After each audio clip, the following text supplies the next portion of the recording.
So this is lecture 1, Introduction to Geology and Minerals. First, we will go over what geology actually is, some examples of aspects of geology, and examples of the presence of geology in our daily lives. Second, we will go over the evolution of the Earth starting from 4.5 billion years ago.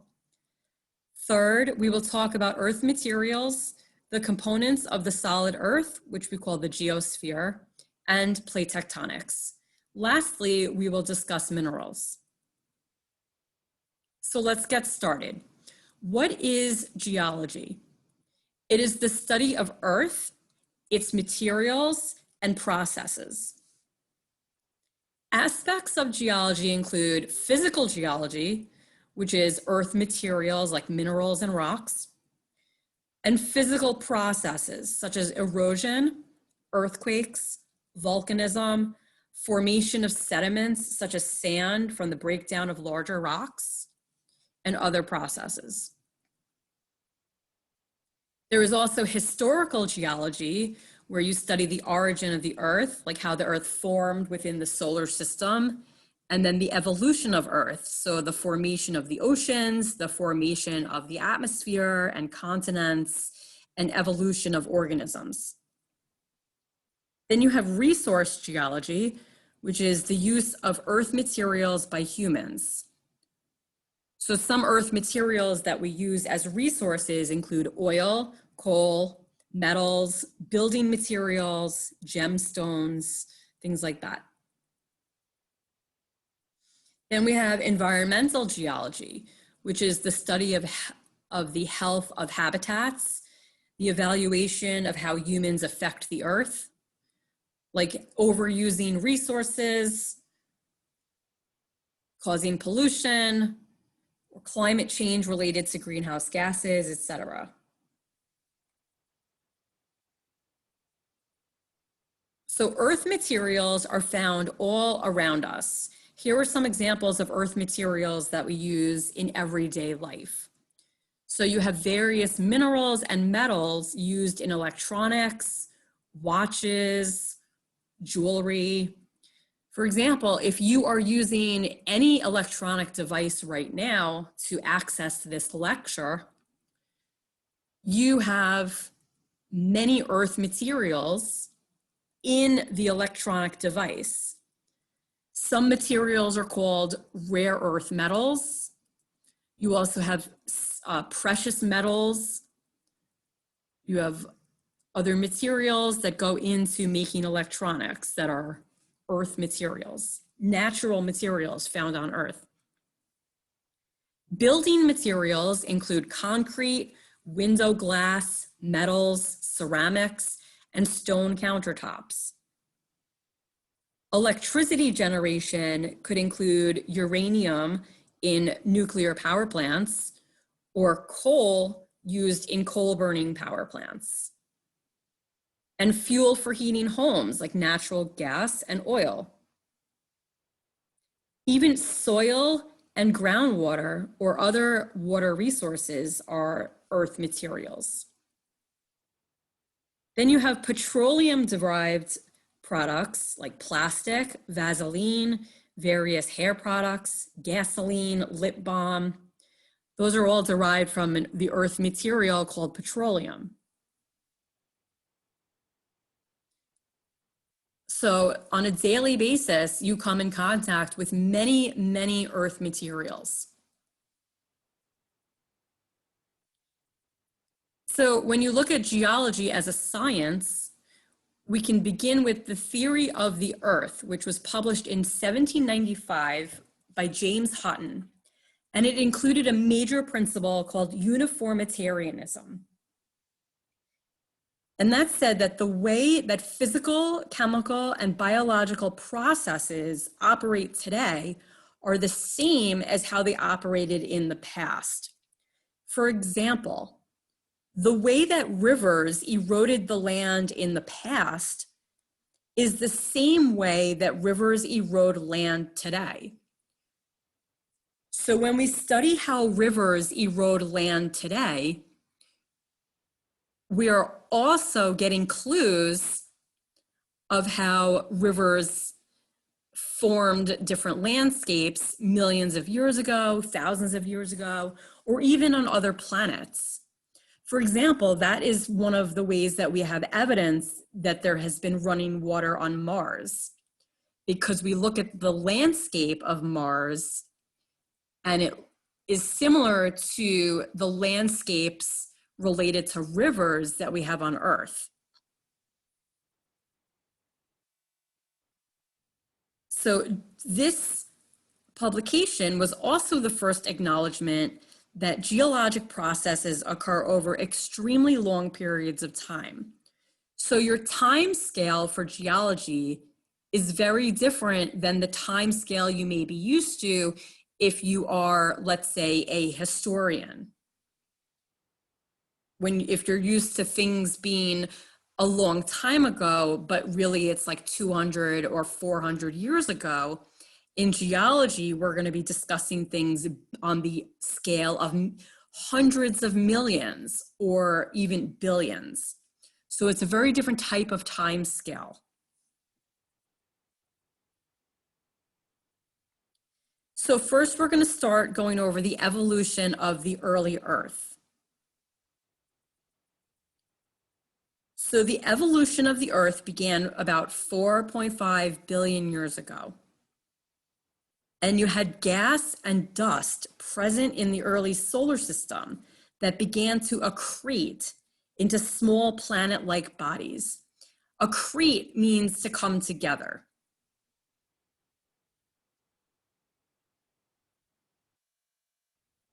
So the Earth began as one of these small planet-like bodies. And I am going to just show you a quick video.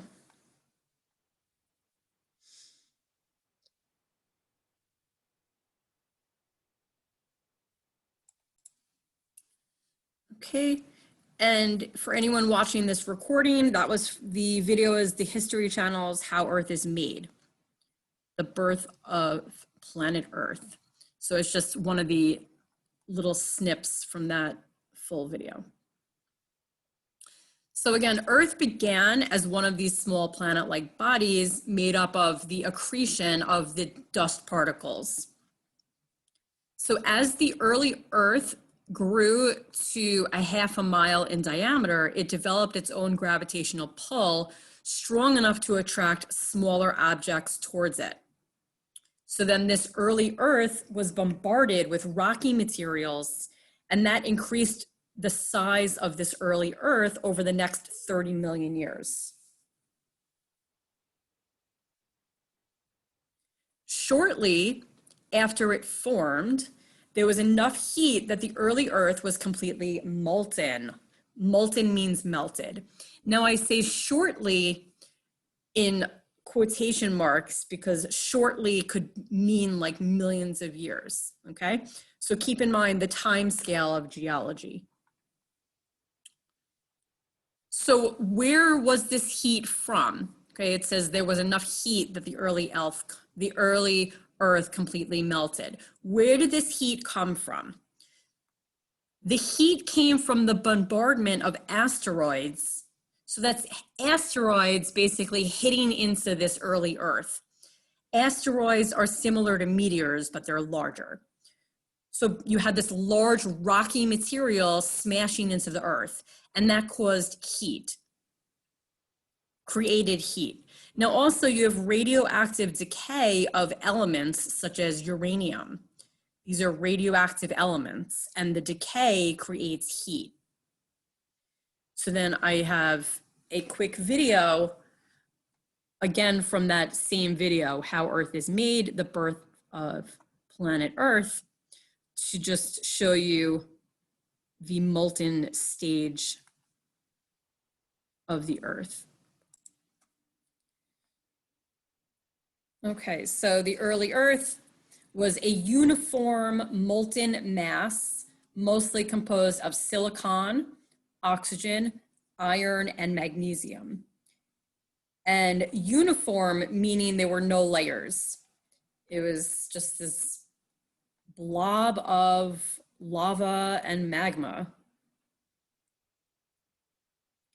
So how did the early Earth go from being uniform and a molten mass to a planet that has distinct layers that it has today? For example, the core, the mantle, and the crust that you may have heard of.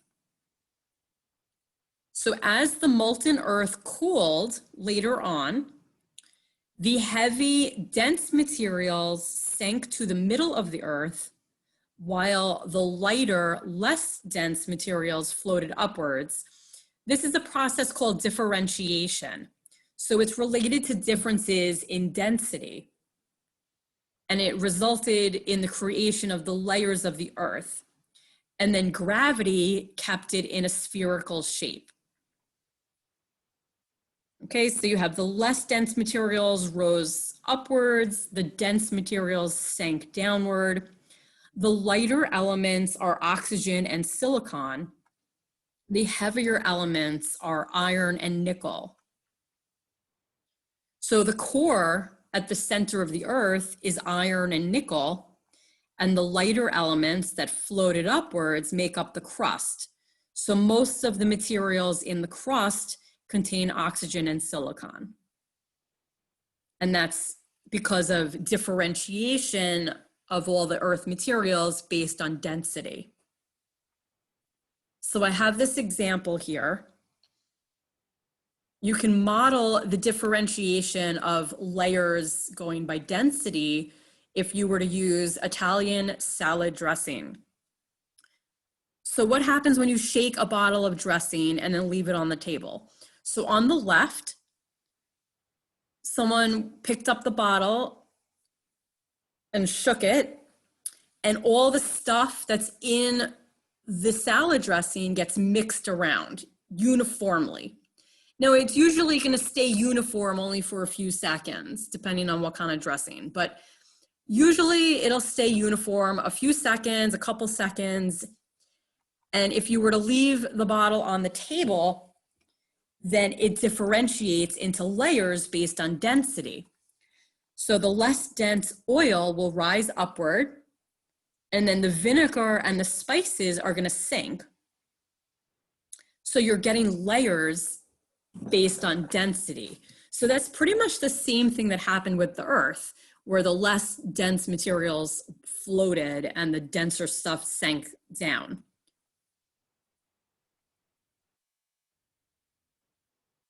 Okay, and this is a picture from the textbook showing the uniform Earth, all kind of homogeneous, meaning it's the same throughout. And then over time, the denser stuff sank downward, and eventually you had the differentiation into the different layers, the core, the mantle, and the crust, which is not labeled, but the crust is the outside layer. Then we have the development of the atmosphere and oceans. So during the Earth's formation, large amounts of gases escaped from the Earth's interior through volcanic eruptions. This process is called outgassing, and that led to the formation of the Earth's early atmosphere. And we call it a primitive atmosphere because it's not the same type of atmosphere that we have today. So the early atmosphere did not really have oxygen in it, or not in any abundance similar to what we have today. The atmospheric oxygen came a lot later, which we'll talk about another time. But it mainly came from photosynthesis later on. Okay, so outgassing, I mean, you could think of it like this little picture. This is the Earth. I drew the Earth with some volcanoes and some gases coming out of the volcanoes. So that's basically outgassing. So that formed the early atmosphere, and some of the gases that were released from the Earth's interior included water vapor. So this water vapor, as the Earth continued to cool, the water vapor was able to condense and then it rained down to the Earth's surface and formed liquid water on the Earth's surface. So eventually that's where we got our water from.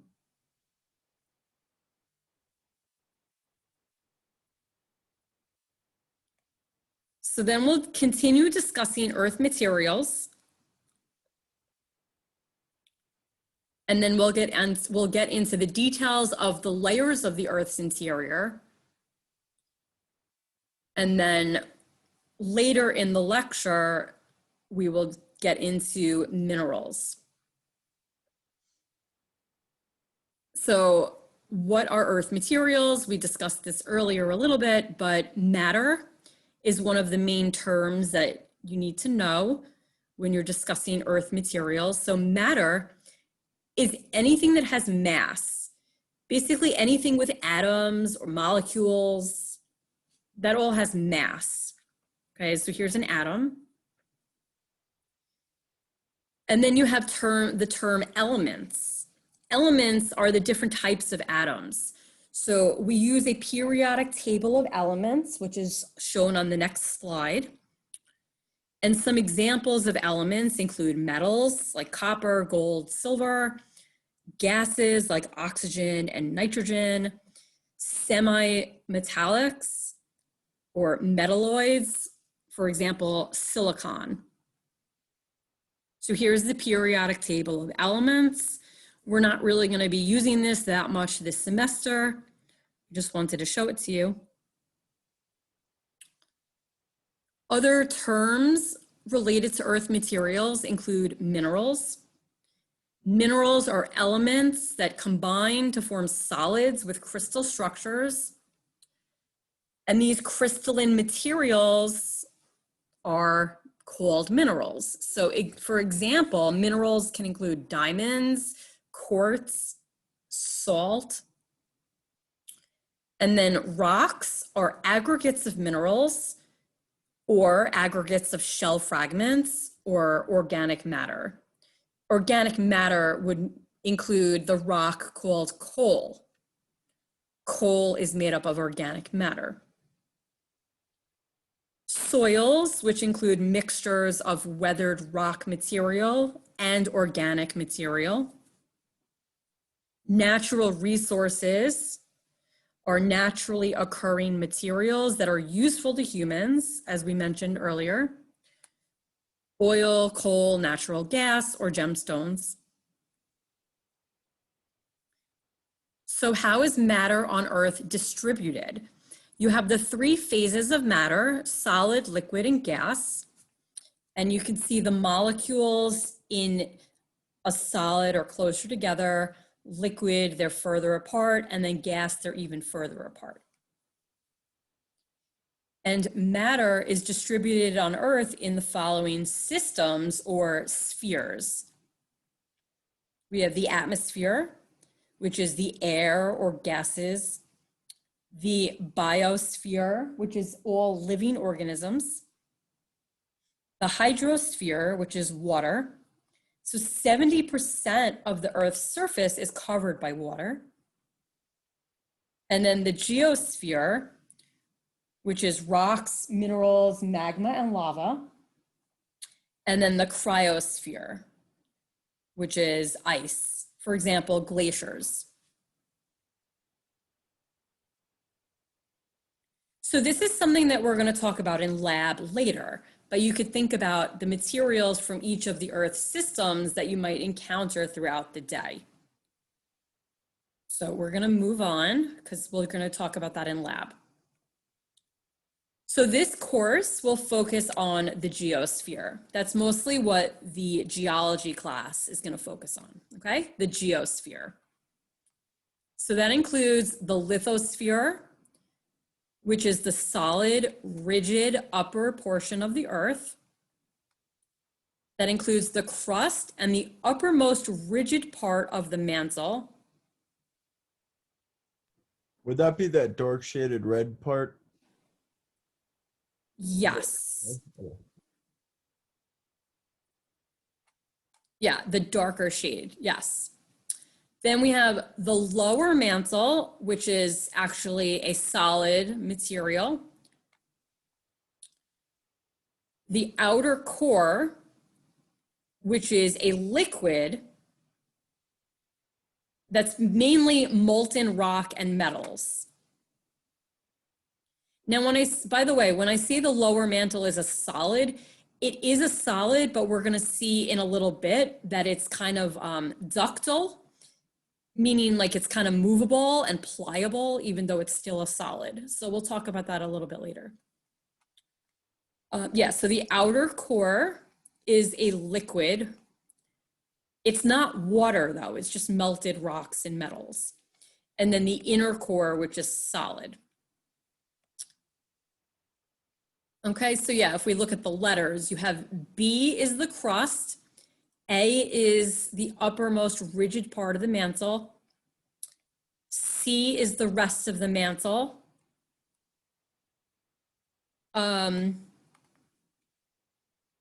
with D, and then E, you have is the core.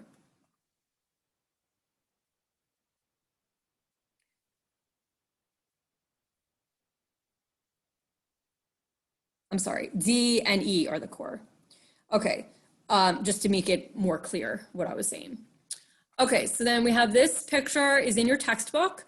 You see the crust, then you have the mantle, and then the core. So it kind of resembles a hard-boiled egg. If you slice the earth in half or you slice the egg in half, where the shell is like the thin layer, just like the crust. And then you have the egg white is the mantle, and then the yolk is the core. It's kind of a similar ratio between the shell, the yolk, and the egg white. Okay, so this diagram here is color-coded to this. So this looks like a pie slice, like a slice of cake. It's the same colors as this. Okay, so you have the yellow and the white or the core. The lighter red is the lower mantle. The darker red was that solid upper mantle, and then you have the crust. Okay, so this goes along with this. And there's a lot of details in here, like the depth to which you have to go to reach the different layers. The core is iron and nickel. The outer core is liquid. The inner core is solid. Lower mantle is solid. Upper mantle is solid. The crust is solid. But then note there's like this little layer here called the asthenosphere. So that is a solid layer, but it's mobile, it's ductile. And that is a transitional layer between the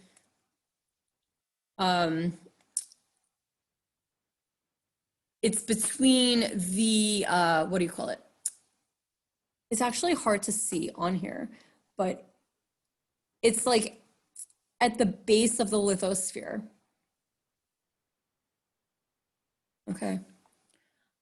We'll get to that in a minute. We'll have more details about the asthenosphere in a minute. Okay, so then you have this figure. It just shows examples of rocks that make up the earth. Granite, basalt, gabbro, peridotite, iron, nickel, which is in your core. Okay, so first we'll start out talking about the Earth's crust. The crust is very thin compared to the rest of the Earth's layers.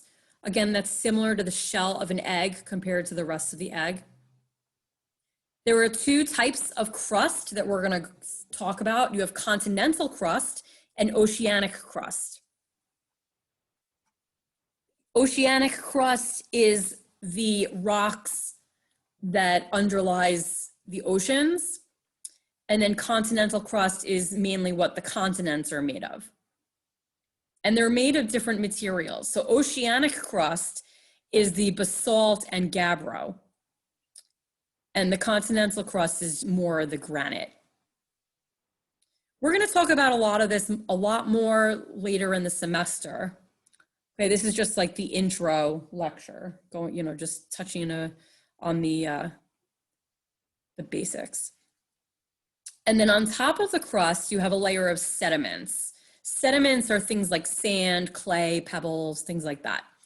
And those sediments have accumulated over time.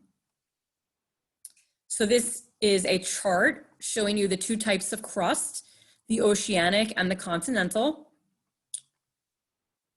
The crust that's called ocean crust is where the ocean water lies on top of. So ocean crust is thin, it's heavy and dense. So it sinks into the mantle a little bit. And because it's heavy and dense and sinks into the mantle, it forms a depression on the Earth's surface. So as liquid water formed on the Earth, it pooled into the depressed areas of this low-lying, dense rock. So that is why the ocean crust is called ocean crust, because it's denser. It formed depressions in the Earth's surface, and that's where water was able to pool into those depressed areas. The continental crust is thick, it's light, less dense, so it floats on the mantle. So that makes up the continents, and it floats on the mantle. It's higher up than the ocean crust. So that's the land sticking up that we live on rather than the depressed land covered in ocean water. Just to go back here, see the ocean crust is thinner. It's dense, so it like pushes into the mantle and it forms a space for ocean water to collect. And then continental crust is a lot thicker and it's less dense.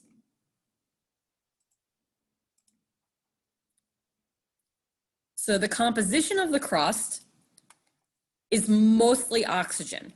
So oxygen is the most abundant element in the crust. And then you have the following 8 elements make up most of the crust. So 98.5% of the crust is composed of the following: oxygen, silicon, aluminum, iron, calcium, magnesium, sodium, and potassium. And that's in order of abundance. So oxygen and silicon are the most abundant. Most minerals are composed of various combinations of these 8 elements. And this is a table that shows the abundances of elements in the Earth's crust, including those 8. And it shows you the percent by weight, percent by volume. So oxygen by volume is the most abundant. It's almost 94%. Okay, so then we have the mantle. The mantle consists of the upper mantle and the lower mantle. It's richer in iron, magnesium, and calcium than the crust. And it's composed mainly of a rock called peridotite, which is a dark black-green rock. So let me just go back to this picture here. This here is peridotite. And you can see the density is 3.3 grams per cubic centimeter, which is denser than the other rock types that we've talked about so far. Right? And that makes sense because the crust is less dense as the Earth differentiated into different layers. The denser materials are going to be deeper down. So again, that asthenosphere, which is here, it's a transitional layer between the base of the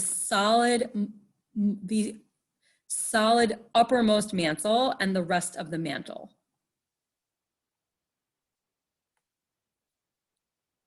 So it's the base of the lithosphere. And it transitions into the rest of the mantle. So it is mobile and ductile, even though it's a solid. So it's sort of going to be like taffy, where it's a little bit pliable and ductile, but it's a solid material.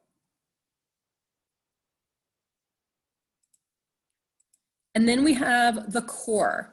The core consists of the outer core and the inner core. The core is rich in iron and nickel.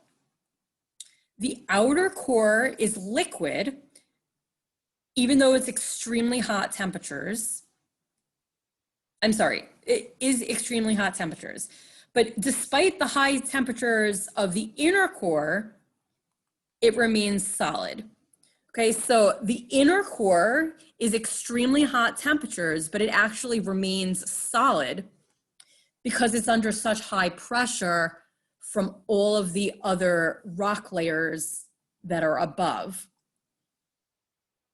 Okay, so it's almost 11,000 degrees Fahrenheit, the inner core, but it's still solid. But the outer core is hot and under less pressure than the inner core. So the outer core is actually able to melt. Now, by the way, when you look at the review sheet, you're going to see a question about why is the inner core a solid even though it is hot. Okay, so it's related to the high pressure that's applied to it. So by the way, just a quick note about the review sheets. Some students have found that they like to have the review sheet out in front of them during a lecture. Some students have found that they like to go over the review sheet after the lecture. You could see what you like to do, okay? I think it might be good to take notes on the lecture and then later on go ahead and try and answer the review questions. I think that might be the best way of doing it, but you could see how you like to do it and how it works out for you. And then we just have really quick, because the class ends soon, but why does the Earth have a magnetic field? It's related to convection in the iron-rich liquid outer core.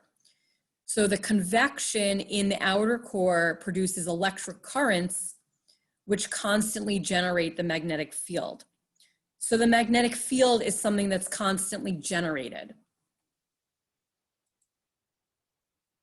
And then the Earth behaves as if it has a giant magnet inside, where you have a North Pole and a South Pole on the magnet. So magnetic north is actually a little bit off center from what we call geographic north. So like the North Pole on the Earth is not the same as the magnetic north. And then we're going to end here. I'm going to stop the recording.